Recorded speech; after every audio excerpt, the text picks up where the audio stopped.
नमस्कार, अनादि टीवी के खास कार्यक्रम पावर कॉरिडोर में आपका स्वागत है और मैं हूं मनोज वर्मा। और मैं ब्रजेश चौक से। पावर कॉरिडोर में हम बात करेंगे सरकार, सियासत और ब्यूरोक्रेसी के फैसलों की अंतर्कथा की और पड़ताल करेंगे कि आखिर इन फैसलों के मायने क्या हैं। तो शुरू करते हैं खबरों की खबर लेने का ये सिलसिला।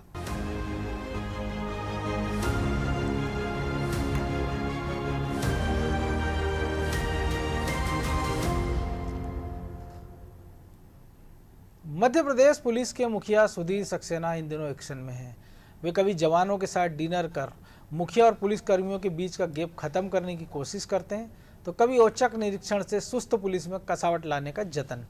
फिलहाल उनके लगातार पुलिस थानों के निरीक्षण से थाना प्रभारियों में हड़कंप मचा हुआ है। सक्सेना आधी रात के बाद भी थाने पहुंच रहे हैं और इसके बाद लापरवाही पर कार्रवाई भी हो रही है। तो बेहतर व्यवस्था मिलने पर पुरस्कार भी मिल रहे हैं, लेकिन हाल ही में राजधानी से सटे पड़ोसी जिले का दौरा पुलिस मुख्यालय में चर्चा का कारण बना है। दरअसल इस दौरे के दौरान रोचक वाकया हुआ। डीजीपी को राजगढ़ जिले के नरसिंहगढ़ थाने के कर्मचारियों ने तो पहचाना ही नहीं, और हद तो तब हो गई जब सूचना पर आनन फानन में थाने पहुंचे थाना प्रभारी भी उन्हें नहीं पहचान पाए। सभी डीजीपी को एडीजी समझ रहे थे।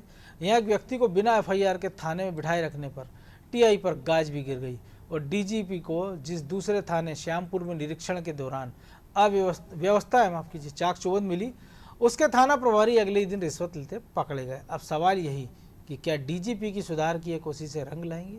इसी पर समझेंगे हमारे सहयोगी ब्रजेश के साथ। ब्रजेश जी, हमने कई सारे पुलिस अफसरों को पहले भी देखा है कि औचक निरीक्षण करते थे, कभी रात में कभी दिन में। हमने इस भोपाल में भी देखा कि डीजीपी और एससीएसओ ने गश्त भी की है कि जब बांग्लादेशी डकैतियों का दौर चल रहा था, बांग्लादेश से डकैत जो डकैती कर रहे, हमने कई सारे पुलिस अफसरों को भी देखा है जो सिविल ड्रेस में घूमते हैं। लेकिन डीजीपी आधी रात को अगर थाने जा रहे हैं तो जाहिर सी बात है कुछ एक मंशा होगी कि पुलिस में कैसे सुधार लाया जाए, क्योंकि इसको लेकर वो अपनी प्राथमिकता पहले ही बता चुके थे जब वो डीजीपी बनकर आए थे।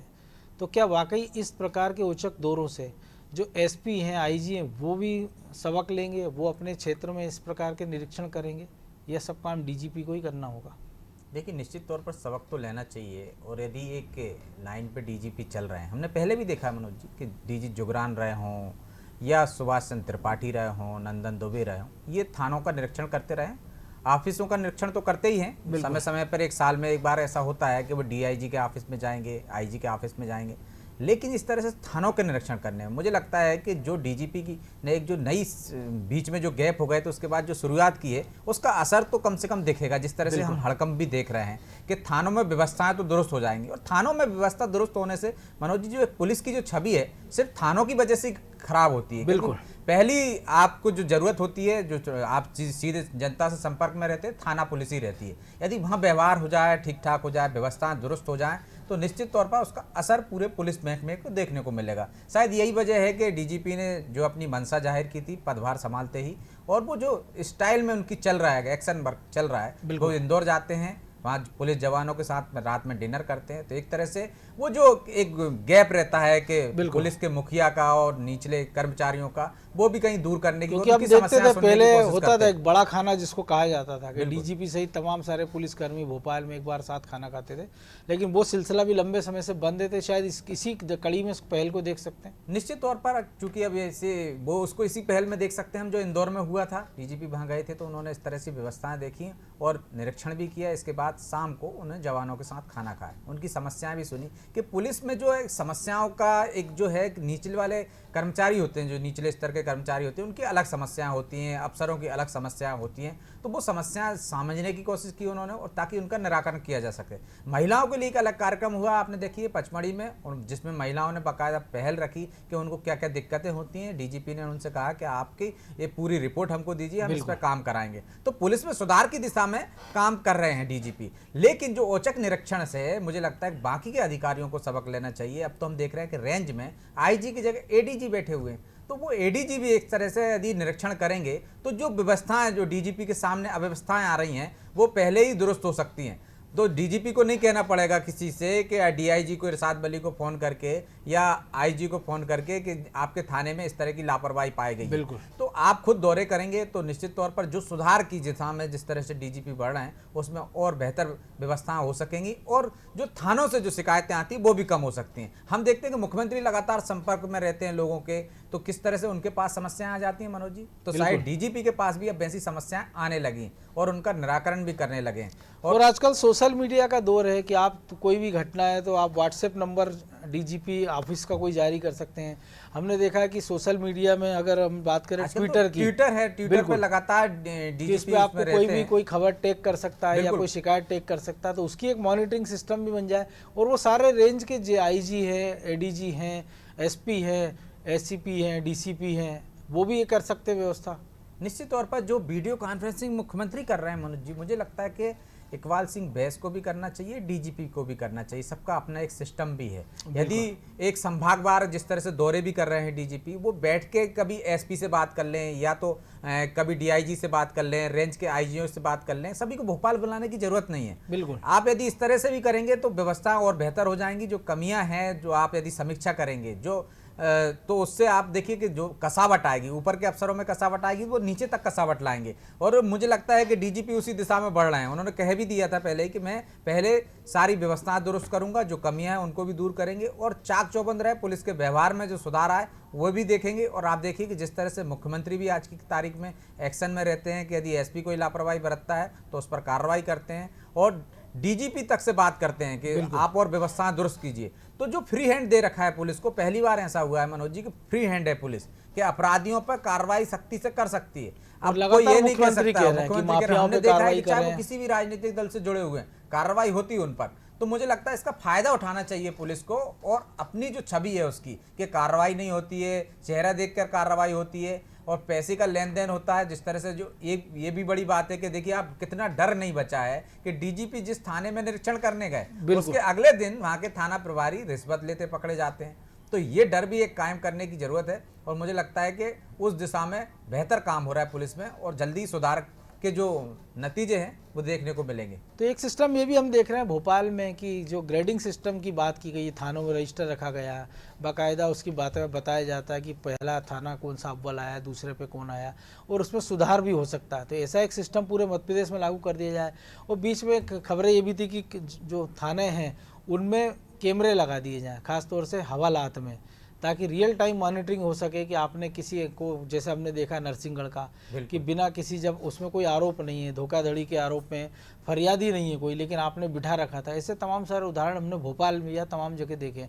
तो इस पर भी एक अंकुश लग सकता है। तो जो कई बार हमने देखा है जो हिरासत में अवैध रूप से रखते हैं या पिटाई के बाद मौतें होती, उन पर भी अंकुश लग सकता है इस निगरानी से। बिल्कुल, निश्चित तौर पर आप देख सकते हैं कि जिलों में तो कम से कम पुलिस जो कप्तान होते हैं, यदि भोपाल की बात करें तो कमिश्नर, यदि ये लगा लेंगे सीसीटीवी कैमरे, तो लगे ही हुए हैं ऑलरेडी, यदि अपने से जोड़ लेंगे या उनके ऑफिस में, तो एक डर पैदा होगा तो इस तरह से अवैध रूप से बिठाए नहीं जा सकेंगे। पूरे प्रदेश की मॉनिटरिंग ना हो सके भले ही, लेकिन अब जिला स्तर पर हो सकती है। तो एक डीजीपी का भले ही खौफ ना रहे, जिले के कप्तान का खौफ तो रहेगा और उनसे पूछा जा सकेगा कि भाई आपने सीसीटीवी कैमरे देखेंगे, यदि 2-4 थानों पर भी इस तरह की कार्रवाई होगी तो बाकी के लिए सबक होगा मनोज जी। जिस तरह डीजीपी पहुंच गए हैं रात को 3 बजे एक थाने में और देखते हैं कि एक व्यक्ति बैठा है जिस पर ना कोई एफआईआर दर्ज है, ना जिस पर कोई कार्रवाई हुई है, फिर आपने रात में 3 बजे तक क्यों बिठाया? यदि पूछताछ के लिए भी आपको लाना था, यदि तलब किया जाना चाहा, नोटिस भेजा होगा आपने, तो लिखा पढ़ी पूछताछ करके या लिखा पढ़ी होते आपका रजिस्टर, वो भी नहीं थी ना, रोजनामचे तक में नहीं डली थी। जब पुलिस की हर गतिविधि की कार्रवाई की जो होती है वो रोजनामचे में एंट्री होती है, ताकि आप कह सको कि हाँ हमने इसको बुलाया था, या फला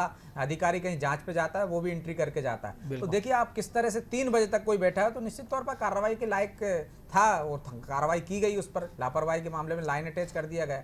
लेकिन जो सुपरविजन अधिकारी, उस पर भी एक्शन होना था, क्योंकि अगर एसडीओपी है वो क्या देख रहे हैं। तो मुझे लगता है कि एसडीओपी, जो मैं पहले भी बात कर रहा था मनोज जी, कि सबको दौरे करना चाहिए।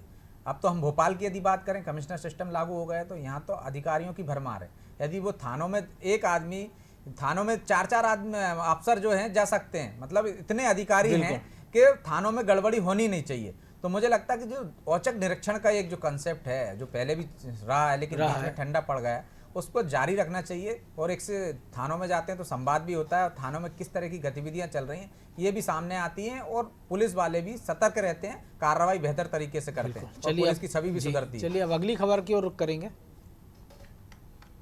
पहले से राजनीतिक गलियारों में चर्चित गुना जिला इन दिनों प्रशासनिक गलियारों में भी सुर्खियां बटोर रहा है। पहले शिकार फिर शिकारियों के एनकाउंटर को लेकर चर्चा में आया और अब नए एसपी की पोस्टिंग को लेकर हाल ही में 2010 बैच के आईपीएस पंकज श्रीवास्तव को गुना की बागडोर सौंपी गई है।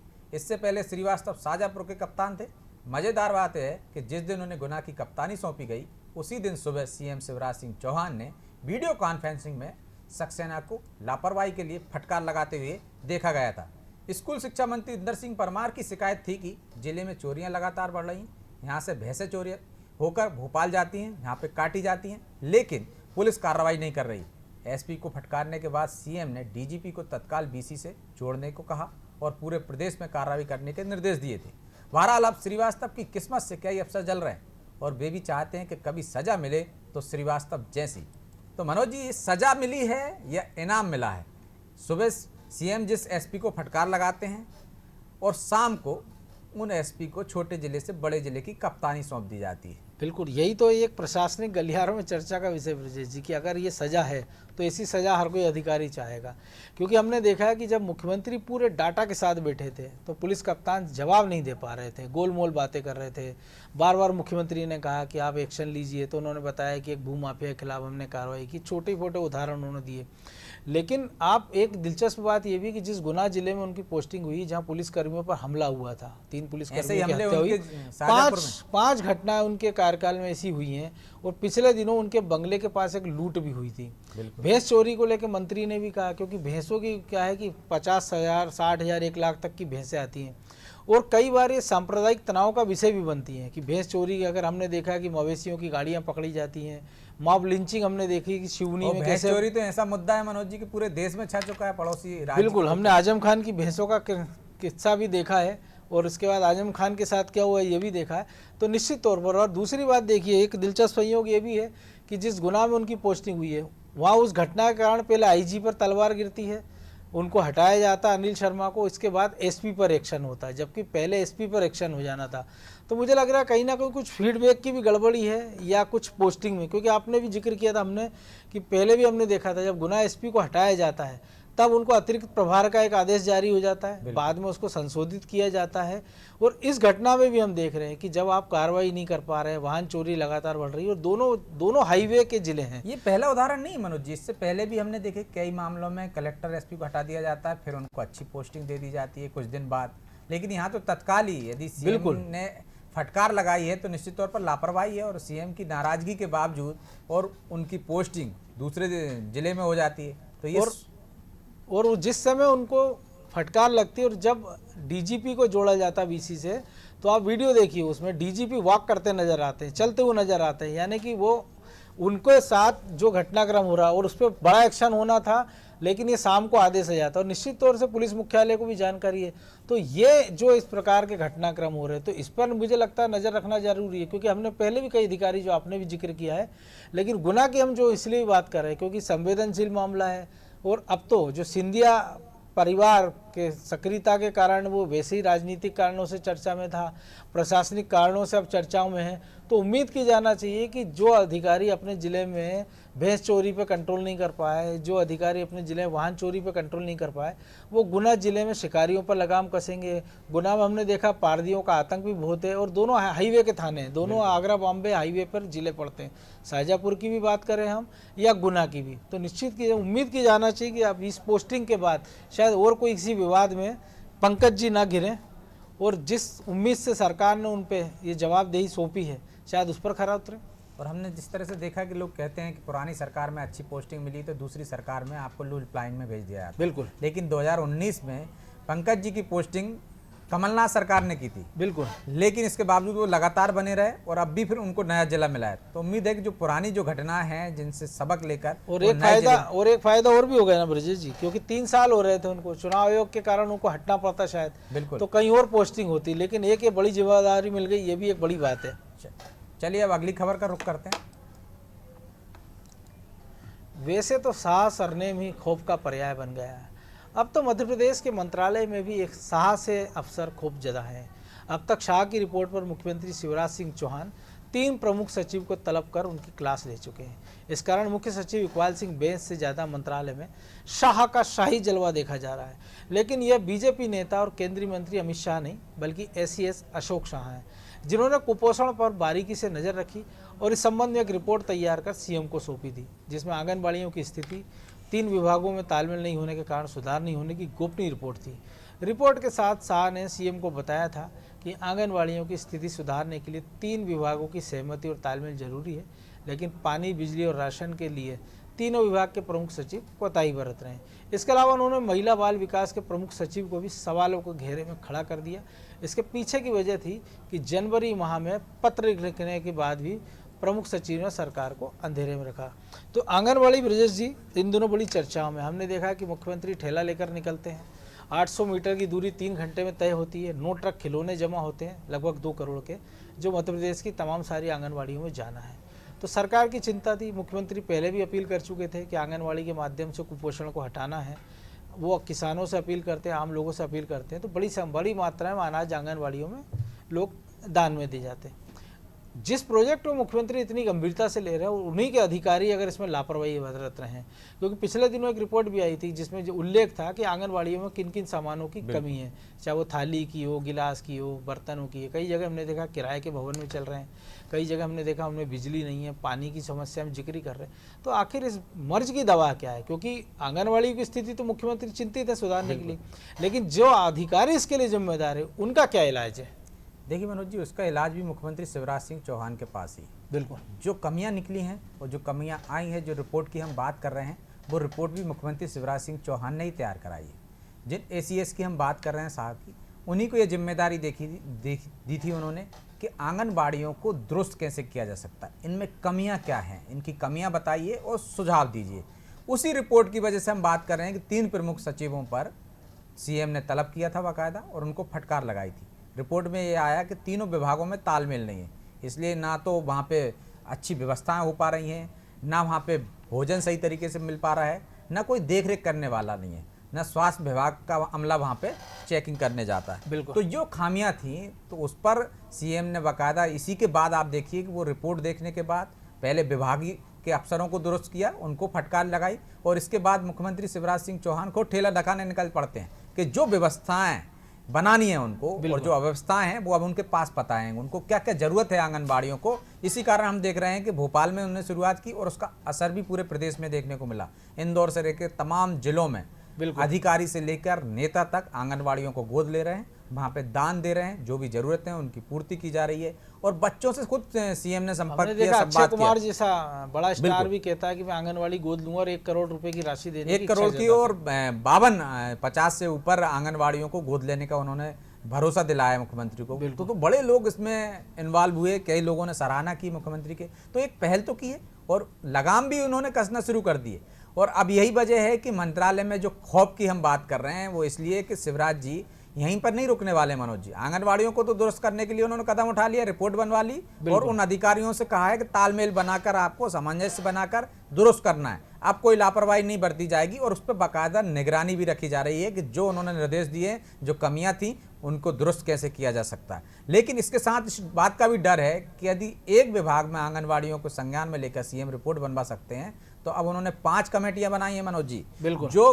कलेक्टर को, जो बड़े जिलों के कलेक्टर हैं, उन कलेक्टरों को उनका इंचार्ज बनाए। कलेक्टरों की कमेटियां हैं, ये स्वास्थ्य से लेकर, पानी से लेकर, आपको देखिए कि शिक्षा से लेकर तमाम अलग अलग रिपोर्टें, जो बुनियादी जरूरतें हैं, योजनाओं के बारे में कि योजनाएं किस तरह से काम कर रही हैं, उनमें क्या कमियां हैं और कैसे बेहतर तरीके से काम कर सकते हैं। तो ये 5 कमेटियां बनी हैं अलग अलग। जो भोपाल कलेक्टर हैं उसमें एक कमेटी के इंचार्ज हैं, एक के इंदौर कलेक्टर हैं, एक के ग्वालियर कलेक्टर हैं, एक के जबलपुर कलेक्टर हैं। ये कलेक्टर एक रिपोर्ट देंगे, इसके बाद आप देखेंगे इसी तरह से लगाम अन्य अधिकारियों पे कसी जाएगी, उनको भी दुरुस्त किया जाएगा और जो कमियां होंगी जो योजनाओं में, उनको बेहतर तरीके से वो दूर करने की कोशिश की जाएगी और बेहतर हो जाए। और क्रियान्वयन का भी उसमें ध्यान रखा जाएगा कि जल्दी से जल्दी कैसे क्रियान्वयन हो, उसमें लेट होने की वजह क्या है। ये जो रिपोर्ट बनाने का जो एक कंसेप्ट जो शुरू किया है शिवराज जी ने, मुझे लगता है कि वो आंगनबाड़ी के साथ साथ अन्य जगह भी अब लागू होने वाला है। यही वजह है कि बाकी के विभागों में खौफ है कि यदि इस तरह की रिपोर्ट अन्य विभागों से एकत्र की गई, जुटाई गई और स्थिति अशोक शाह की हम बात कर रहे हैं, उनको अन्य विभागों की जिम्मेदारी दी गई कि बाकी चीज़ों भी दुरुस्त की जाएं, या फिर अन्य अधिकारी किसी को जिम्मेदारी दी और गई, संकेत वो दे ही चुके हैं कि अगर वो खंडवा कलेक्टर को बताते हैं कि देखिए इस मामले में गड़बड़ी चल रही है, एक्शन लीजिए, एक लिस्ट देते हैं, तमाम सारे जिलों का हम देख रहे हैं, रिव्यू करते हैं, तो एक एक चीज की तैयारी के साथ वो बैठते हैं और पूछते हैं कि क्या कमी है। तो ये जो तमाम सारा फीडबैक भी उन तक मिल रहा होगा। 6:30 बजे जो सीएम बैठक ले रहे हैं, जो समीक्षा कर रहे हैं, तो वो उठते कब होंगे? 4 बजे, और जिस तरह से योगा करते हैं वो दिनचर्या का जो शुरुआत होती है उनकी, उसके बाद और शाम तक लगातार काम कर रहे हैं। तो अधिकारी आप देखिए कि आप ही ने अभी जिक्र किया था हमने पिछली खबर में कि डीजीपी बात कर रहे थे, मॉर्निंग बात के दौरान उनको वीडियो कॉन्फ्रेंसिंग से जुड़ना पड़ा। तो अधिकारियों में एक वो तो हो रहा है, सतर्क हो रहे हैं, सुबह से तैयार हो जाते, किसको कब सीएम तलब कर लें, किसको वीडियो कॉन्फ्रेंसिंग से जोड़ने का कह दें। तो मुझे लगता है कि जो कसावट आ रही है इसके परिणाम भी जल्दी देखने को मिलेंगे मनोज। बिल्कुल, निश्चित तौर पर। चलिए अब अगली खबर की ओर रुख करेंगे। केंद्र सरकार द्वारा दिल्ली में एक आईएएस दंपत्ति पर कार्रवाई की चर्चा पूरे देश में। इस दंपत्ति को स्टेडियम में कुत्ते के साथ इवनिंग वॉक करना महंगा पड़ा। एक अरुणाचल प्रदेश और दूसरे को लद्दाख ट्रांसफर कर दिया गया। केंद्र सरकार की इस कार्रवाई के बाद मध्य प्रदेश के अफसर भी सतर्क हो गए हैं। भोपाल में बड़ी संख्या में अफसर रोजाना मॉर्निंग वॉक इवनिंग वॉक करने बरकतुल्लाह विश्वविद्यालय, भोज विश्वविद्यालय और टीटी नगर स्टेडियम और वन विहार जाते हैं। लेकिन दिल्ली में एक्शन के बाद पिछले 2 दिन से अचानक अफसरों ने मॉर्निंग वॉक पर निकलना लगभग बंद कर दिया है, जबकि पहले नियमित अफसर यहां वॉक करने आते थे। वन विहार में तो अफसर अपने अर्दली और सरकारी गाड़ी के साथ साइकिलिंग करने के लिए पहुंचते थे। अर्दली यहां उनकी साइकिल गाड़ी से उतारते चढ़ाते देखे जाते थे, लेकिन अब यह नज़ारा नज़र नहीं आ रहा है। भोपाल के कैमरामैन दिल्ली जैसी तस्वीर यहाँ कैद करने बेताजगी से नजर गड़ाए हुए, लेकिन अफसर मौका नहीं दे रहे। अब ये अफसर अपने बंगलों के बाहर 4 इमली 74 बंगले में ही मॉर्निंग वॉक और साइकिलिंग करते नजर आ रहे हैं। तो मनोज जी, एक जगह एक्शन होता है, असर दूसरी जगह भी देखने को मिलता है। मध्य प्रदेश में भी हमने देखा कि किस तरह से अधिकारी सरकारी संसाधनों का दुरुपयोग करते हैं।